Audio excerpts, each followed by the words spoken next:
여자들의 알수록 친근한 예술수다. 지금 시작합니다.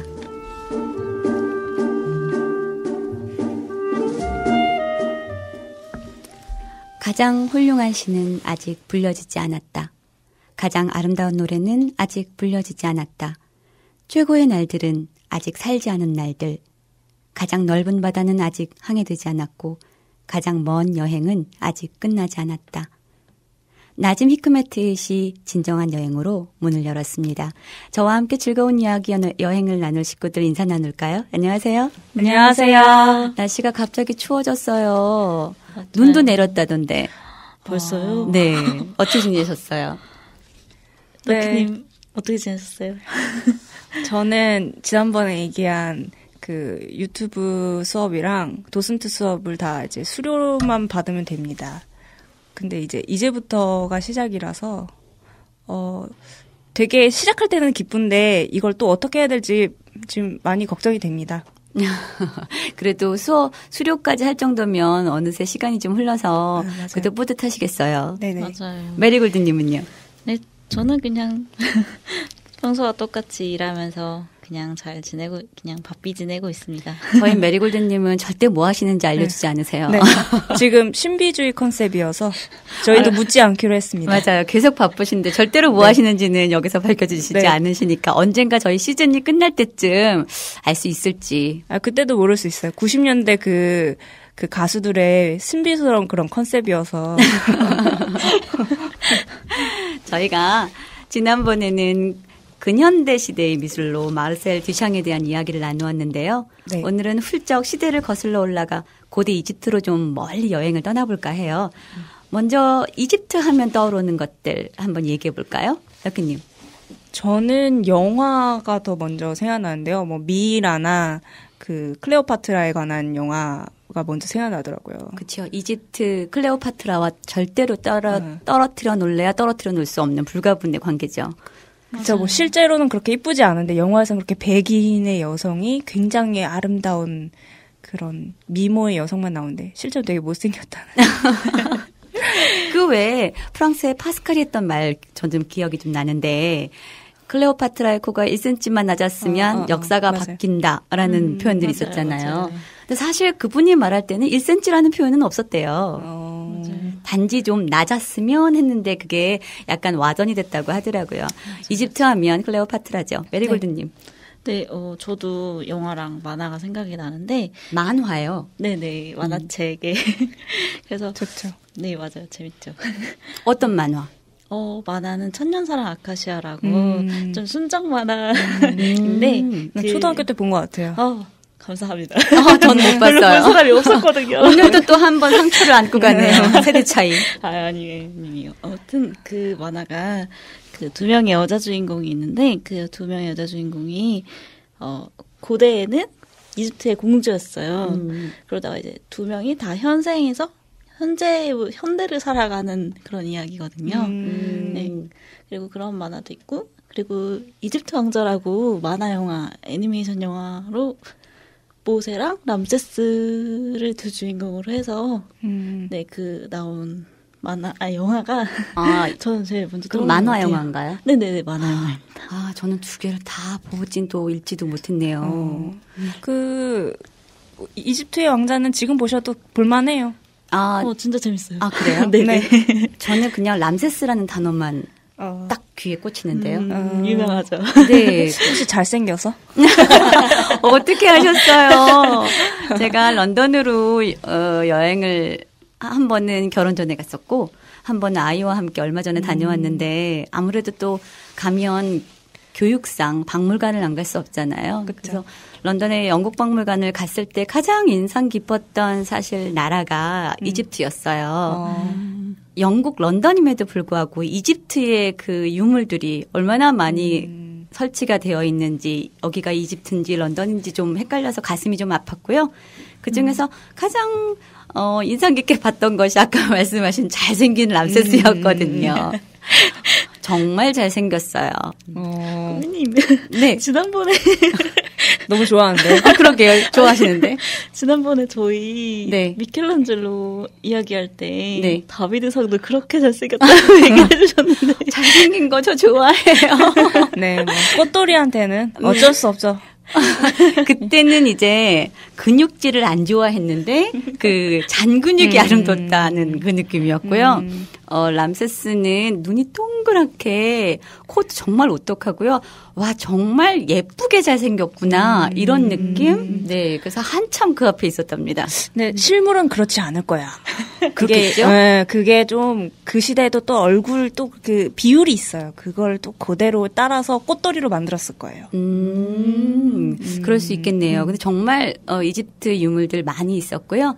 또 가슴이 아팠던 것 중에 하나는 뭐 물론 그것이 사실 진정한 전시일 수도 있긴 한데 만져볼 수 있어요. 우와. 근데 보는 사람 입장에서는 만져서 참 좋지만 그 유물들이 풍화되고 또 손상되어지는 모습은 조금 남의 나라 박물관에 와서 그렇게 조금씩 망가져간다는 사실 때문에 저는 조금 가슴이 아팠고요.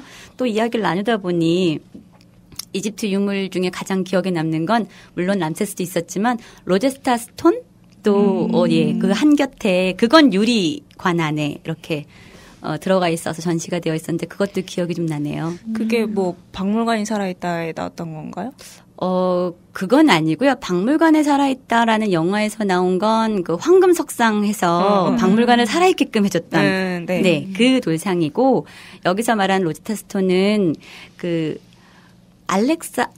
나폴레옹. 네, 나폴레옹 보나파르트가 1799년에 그 로제타라는 곳에서 요새를 만들다가 검은 돌을 하나 발견했대요. 근데 그 검은 돌 비석에 3가지 유형의 글자가 다 적혀 있었다네요. 그 중에 하나가 이집트 상형 문자였고, 2번째가 그 이집트인들 중에서 일반인들이 사용하고 있던 민중 문자, 그리고 3번째가 고대 그리스어가 적혀 있었어요. 중요한 유물이네요. 그렇지요. 그 고대 그리스어는 그 당시 그 학자들이 읽을 수 있었기 때문에 우리가 알고 있는 그 이집트의 많은 상형 문자들이 그래서 해석이 될 수 있었던 가이드 같아요. 박식함이 이렇게 드러나네요. 맞아요. 감사합니다. 여행 덕분이에요. 네, 그 2가지 람세스하고 로제스타 스톤들이 가장 기억이 좀 남네요. 저한테도 좀 물어봐 주세요. 이집트 이미지. 제가 좀 다 얘기했는데 사실 전 이거 아니거든요. 뭔데요, 그럼요? 그러니까 두 분은 이집트 하면서 그 영화나 만화 영화를 떠올렸다면, 저는 사실 피라미드가 제일 많이 떠올라요. 이집트 하면 피라미드. 그렇죠. 스핑크스랑 피라미드가 가장 먼저. 그거 아세요? 그 찜질방에도 피라미드 모양의 맞아요. 방이 있답니다. 그게 과학적으로 몸에 좋다는 게 나왔어요. 맞아요. 무슨 원적외선은 아니고. 맞아요. 그래서 그걸 일부러 지어서 사는 사람도 TV에 나왔었어요. 저도 그렇게 봤던 기억이 나거든요. 그래서 저한테 이집트 하면 낙타를 타고 사막을 가다가 발견이 된 거대한 피라미드. 예, 이게 가장 큰 이미지인데 지금 말씀들을 나누다 보니까 어쩌면 제가 갖고 있던 이 이미지도 영화에서 봤던 건 아닌가 이런 생각이 불현듯 드네요. 그렇죠. 아니 근데 그 피라미드랑 스핑크스 이게 가장 이집트 하면 떠오르는 대표적인 그게 일반적인 것 같아요. 그렇긴 하죠. 그렇게 생각하실 것 같아요. 저희 어릴 때 스핑크스 얘기 뭐 동화책으로 읽으면서 스핑크스가 내는 퀴즈. 그것도 만화로 봤어요. 그거 못 맞추면 죽는다. 막 이런 저주. 맞아요. 네. 맞아요. 메리골드님 퀴즈 내용 아세요? 네. 아침에는 2발로 걷고 아니다. 틀렸어요. 아침엔 4발 맞아요.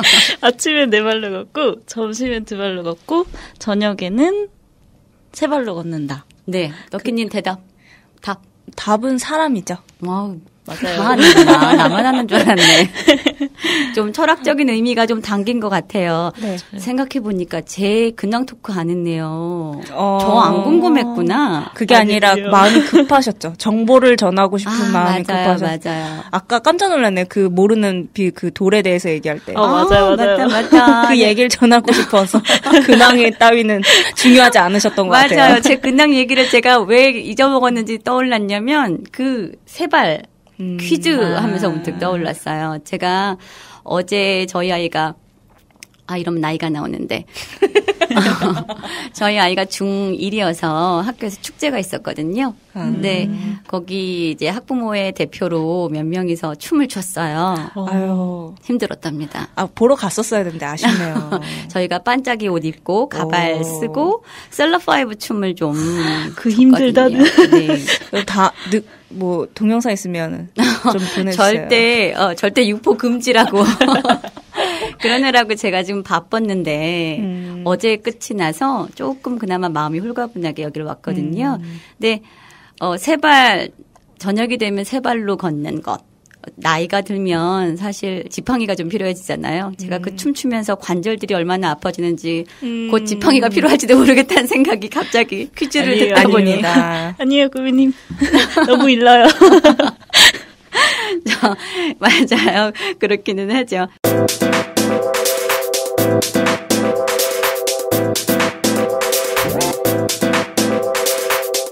오늘의 주제는 왜 이집트 사람들은 옆모습일까? 이렇게 네. 정해주셨잖아요, 너키님. 네. 네. 왜 그거에 대해서 호기심을 가지셨어요? 제가 역사책이나 그런 미술책에 보면 고대 이집트 사람들은 다 옆에 모습만 하고 있는 거예요. 다른 것을 봤을 때는 한국도 그렇고 다른 나라는 굳이 그렇게 딱 옆모습을 하지 않고 있길래 좀 많이 호기심이 생겨서 하게 되었어요. 우리 너키님 호기심이 많으세요. 맞아요. 아주 본능인 것 같습니다. 왜 저렇지라는 의문 항상 달고 사는 것 같아요. 되게 좋은 것 같아요. 그런 생각, 자세, 태도. 그래서 조금 피곤해요. 그렇구나. 그럴 수 있겠네요. 네, 조금 피곤해요. 왜라는 생각을 해야 또 발전이 있잖아요. 덕분에 저희는 이렇게 이야기를 또 나눠볼 수 있고. 네, 얼결에 열공 모드를 제가 두 분한테 항상 과제거리를 던져주고. 덕분에 많이 배우고 있습니다. 사실 저는 별 느낌이 없이 봤는데 메리골드님은 이집트 미술 보면서 어떤 생각하셨어요? 사실 저도 별 생각이 없었어요. 그냥 그렇구나. 네, 그렇게 받아들여도 되죠. 그렇죠. 그냥 이집트 유물을 저는 화려했구나. 그림에 이상한 사람들이 좀 나오는구나. 저는 그랬던 것 같아요. 저도요. 저도 처음 볼 때는 그랬던 것 같아요. 그냥 저런가 보다 했는데 보다 보니까 왜 얘네만 옆모습이지? 이런 생각을 했어요. 네, 그래서 특히 이제 지금 말하는 것들이 다 이제 무덤에서 나온 거잖아요. 피라미드도 무덤이고. 맞아요. 네. 그래서 사실 말씀하신 대로 피라미드가 무덤이고 거의 대부분들이 왕들을 위한 무덤이잖아요. 피라미드의 이집트의 왕이 파라오잖아요. 네. 원래 파라오가 왕이란 뜻인가요? 저도 파라오가 그냥 왕을 지칭하는 이름이라고 알고 있었는데, 그게 아니라 나름 신과 사람을 연결해주는 그런 역할을 파라오라고 하더라고요. 그러니까 파라오도 신격화 시킨 거죠. 그러니까 왕이라는 뜻 이외에 그런 의미가 좀 있었군요. 네네. 그러니까 그런 왕을 위한 무덤. 사실 이집트에만 있는 건 아니잖아요. 맞아요. 그죠? 맞아요. 우리나라에도 있고 다른 나라에도 있는데 메리골드님 왕을 위한 무덤 어떤 거 떠오르세요? 저는 한국의 경주에 있는 촌마총, 촌마총 그것과 고구려 이건 어딘지 잘 기억이 안 나는데 고구려 벽화에 무용총 여인들이 춤을 추고 있는 모습, 네, 그것도 맞아요. 예, 벽화로 많이 생각이 나죠. 네, 생각이 나네요. 여인들이 왜 옷 입고 평면화였는데 춤추고 있는 거. 맞아요. 그거랑 이제 사냥하는 모습이랑 그게 제일 유명하잖아요. 맞아요.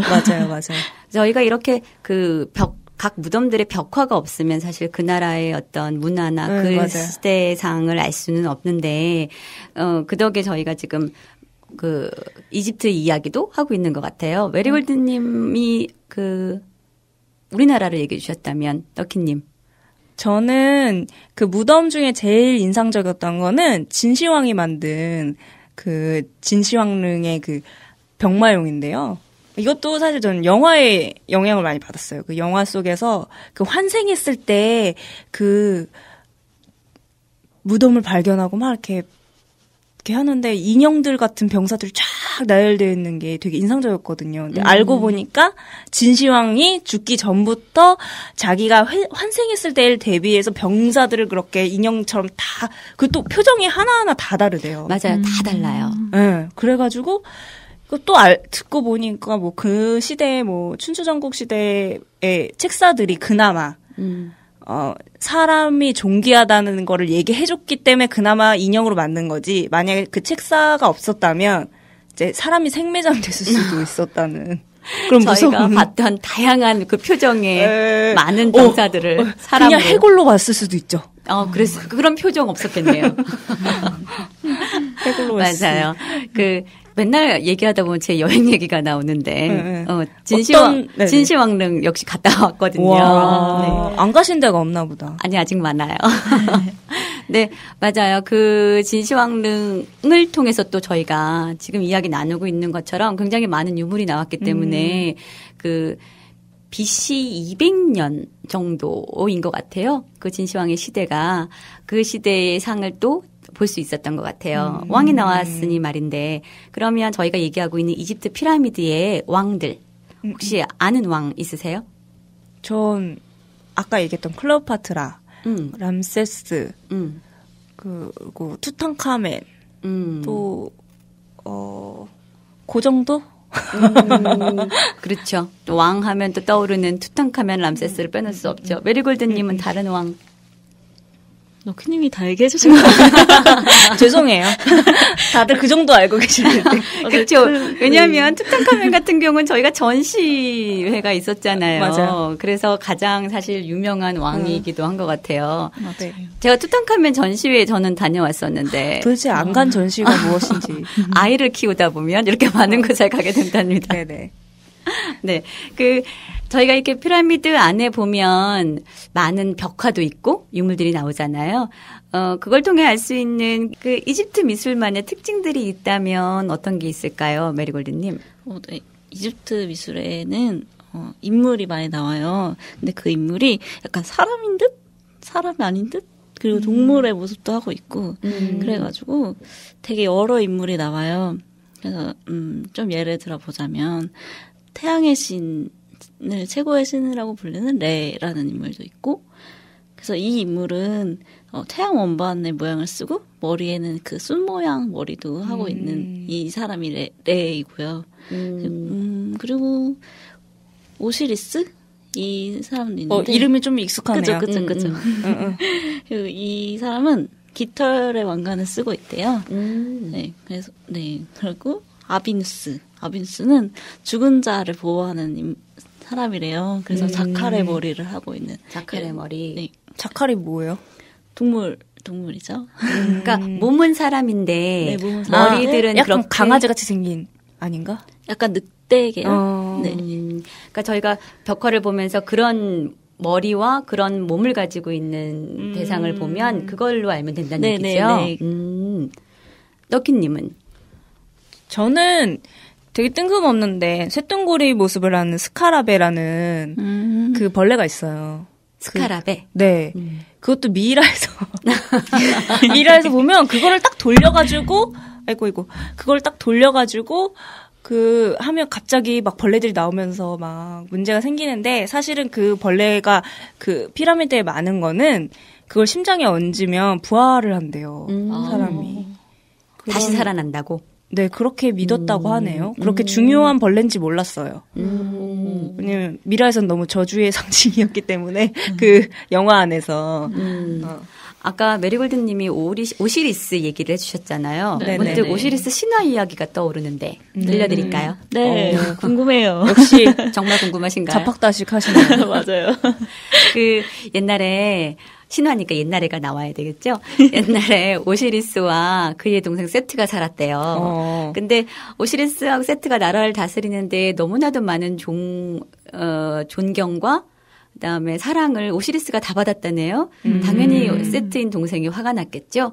그래서 어느 날 오시리스를 불러서 살인을 하고 관 속에 넣어서 나일강에 버렸대요. 근데 그의 누이이자 아내였던 이니스라는 아내가 있었는데 왜 신들은 항상 근친상간을 하죠? 이집트가 특히 그렇죠. 네, 그 이니스라는 아내가 너무 오시리스를 사랑해서 당연히 그 시신이라도 찾아야 되겠다 싶어서 열심히 찾았고요. 드디어 그 시신을 발견해서 왔더니 세트가 또 화가 너무 많이 나서 다시 한번 관 속에서 그 오시리스를 꺼내서 토막토막을 내서 버렸대나요. 이니스가 거기서 포기할 리 없겠죠. 또다시 엄청난 고생 끝에 그 오시리스의 토막난 조각을 다 모아서 다시 관에 넣어서 덕분에 그 아내의 깊은 사랑으로 오시리스가 드디어 부활하게 되었대요. 그게 오시리스의 부활 전설 신화랍니다. 그래서 피라미드가 생겼을 수도 있겠네요. 그런 신화 때문에. 그렇죠. 그래서 제가 알기로 오시리스가 부활을 상징하는 신으로 제가 알고 있거든요. 맞아요. 그리고 왜 그 벽화에 색깔들도 좀 있잖아요. 메리골드님. 맞아요. 네, 그 색깔 이야기 좀 해주시겠어요? 네, 이집트 벽화에 대략 6가지 종류의 색채를 사용한대요. 맞아요. 의외로 색깔을 많이 안 써요. 네, 그죠. 단조롭죠, 의외로. 맞아요. 그래서 6가지 색채를 많이 쓰는데, 검은색, 흰색, 빨간색, 노란색, 녹색, 파란색, 이 6가지 색이고, 그리고 검정색이, 공포를 불러일으키는 색깔로 약간 죽음? 이런 것과 관련이 있고, 흰색은, 축제, 뭐 성스러운 거, 순수한 거 이런 의미를 띠기 때문에 왕들의 옷 색상이 주로 흰색을 많이 입었다고 하더라고요. 맞아요. 되게 많죠. 벽화 안에 흰색. 우리나라도 흰색 좋아하는데 백예민족인데. 그러네요. 성스러운 나라네요. 한 민족. 저 사실 그 비밀을 알게 됐어요. 백예민족의 이유. 뭔데요? 뭔데요?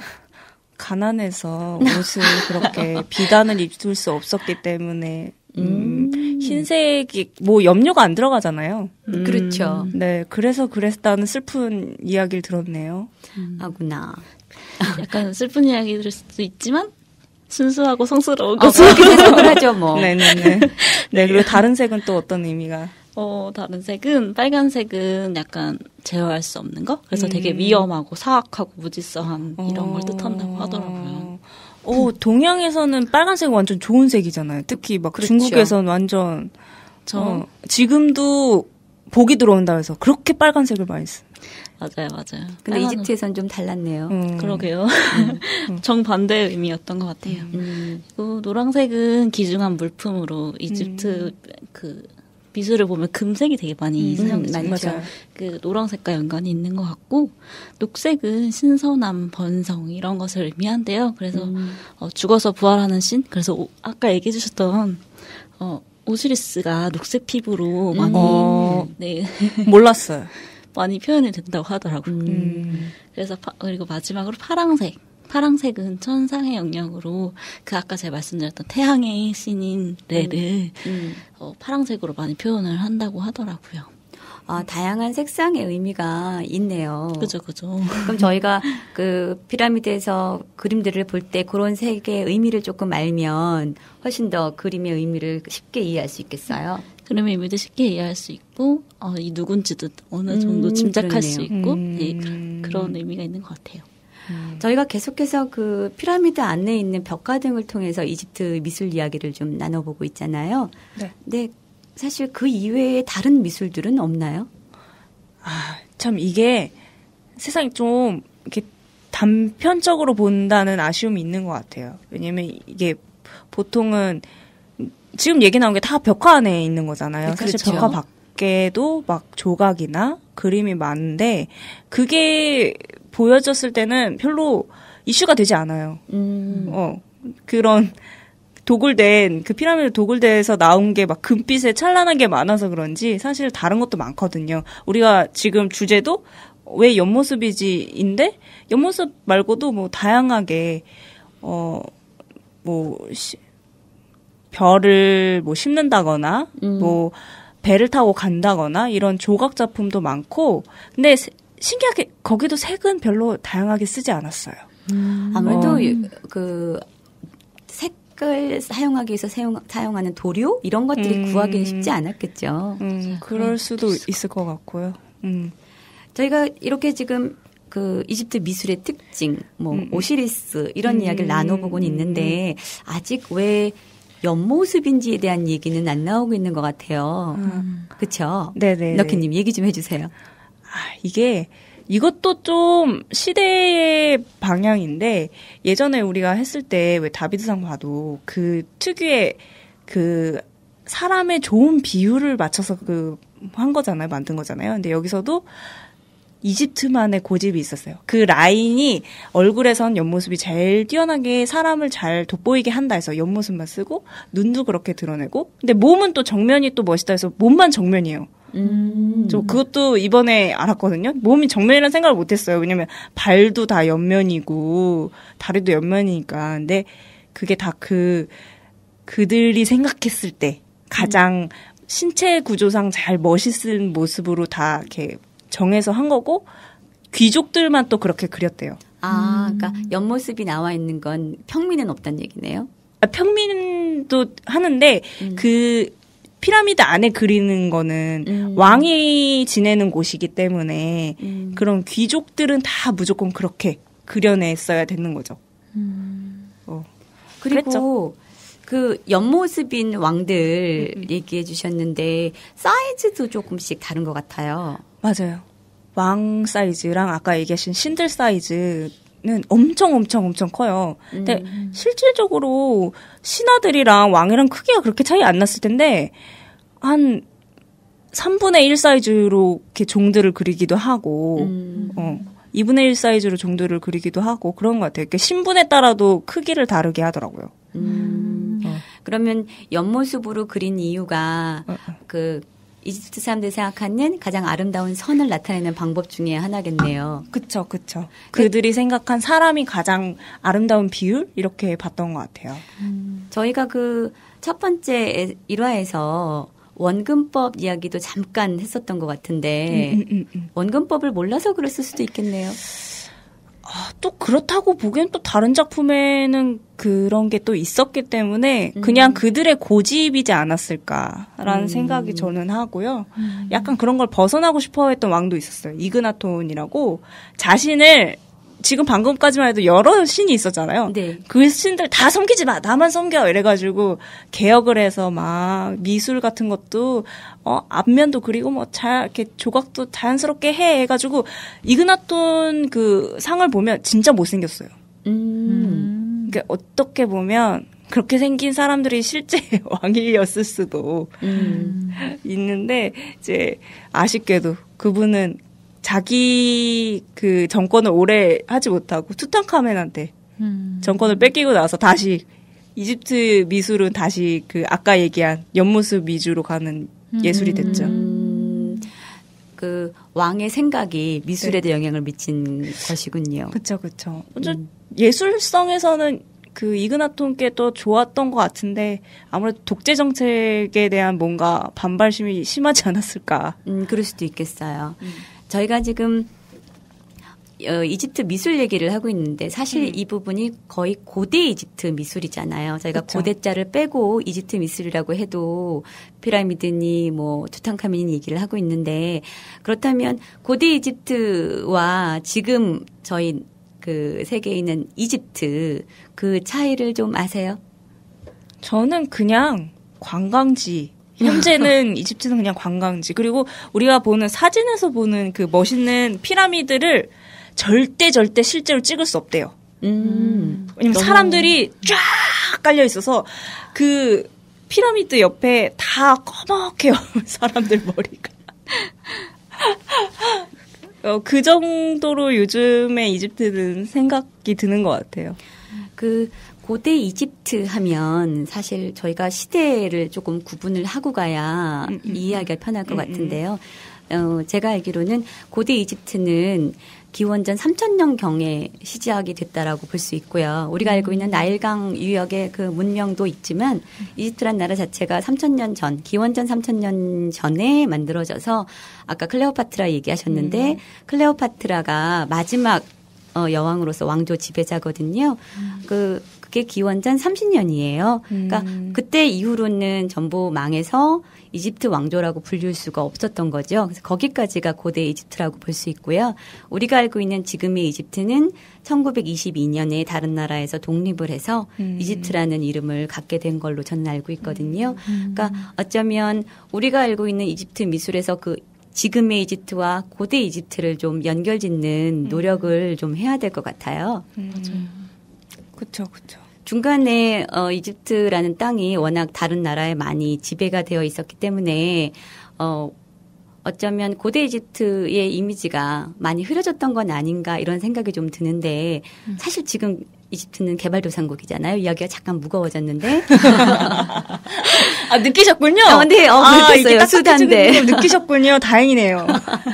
그렇다면 그 지금 만들어져 있는 고대 이집트 미술의 이미지 언제부터 만들어졌다라고 생각이 드세요? 이 질문 하려고 제가 얘기를 하다 보니 여기까지 왔어요. 저희가 보는 건 보통 이제 저희가 많이 나왔던 얘기 헐리우드 미국 영화잖아요. 네, 지금 계속 너키님 영화 얘기하고 계셨죠. 그 다 미국 영화니까 이제 미국 사람들의 시선으로 봤을 때 이집트 고대 이집트 얘기고 그리고 최초로 그거에 이집트에 대해서 환상을 갖고 쓰기 시작한 건 이제 베르디의 아이다거든요. 베르디도 유럽 사람이에요. 이탈리아 사람인데 그 사람도 알고 보면 별로 쓰고 싶지 않았대요. 아이다. 내가 왜 저런 민족에 대해서 써야 되지? 이랬는데 하도 이제 돈 주고 쓰라고 하니까 했는데 이거 내용 성공적인데 하고 계속 이제 하게 되고 그러는데 그런 이미지를 환상 가지고 자기 마음대로 약간 편집해서 막 하다 보니까 사실 실제 이집트 얘기들은 거의 없는 것 같아요. 그러니까 상형 문자를 번역해서 뭐 하는 건 진짜 역사겠지만 그것도 사실 상형 문자 번역하기 힘들어 하잖아요. 그러니까 실제 이집트 역사나 이런 거에 대해서 우리가 제대로 알고 있는 건 얼마 되지 않을 것이다라는 생각이 들어요. 메리골드님, 잠깐 무겁지만 그럼 이집트의 그 업적들 있잖아요. 네네. 지금 어떤 게 있을까요? 지금 너키님이 방금 헐리우드에서 만들어진 그런 영화들 그로 인해 생긴 이집트의 편견에 대해서 말씀해 주셨는데 사실 이집트는 현대를 이루는 것들을 상당한 기여를 많이 한 국가거든요. 문명이라고 할 수 있죠. 그래서 이집트에서부터 시작된 게 되게 많은데 문자도 이집트에서 시작됐고 달력 지금 한 달 30일 쓰고 있는 그것도 이집트에서 시작을 했었고 천문학이나 지금 유리 제조 기술 이런 것도 다 이집트에서 시작을 했더라고요. 너무 떠시지 않아요? 여기 앉으면 너무 긴장돼요. 파이팅 하셔요. 지금 그렇게 떨지 않아요. 그러니까 이런 업적들이 있음에도 불구하고 이집트 하면 떠오르는 게 영화라면 네, 그게 만들어진 이미지일 수 있겠네요. 그렇죠. 이집트의 저주가 먼저 떠오르잖아요. 맞아요. 미이라, 저주 이런 거 떠오르죠. 스핑크스의 질문 이런 게 먼저 떠오르니까. 맞아요. 저희가 오늘 이집트 미술에 있어서 이집트는 사람들은 왜 다 옆모습일까라는 주제를 가지고 미술에 대한 이야기도 나누어 보고 조금은 무거운 현대 이집트와 고대 이집트 이야기도 좀 나눠 보았습니다. 오늘 저희가 나누었던 이 먼 나라 이집트로의 여행이 사실 우리의 또 다른 진정한 여행의 출발점이 되었으면 하면서 이 시간을 마치겠습니다.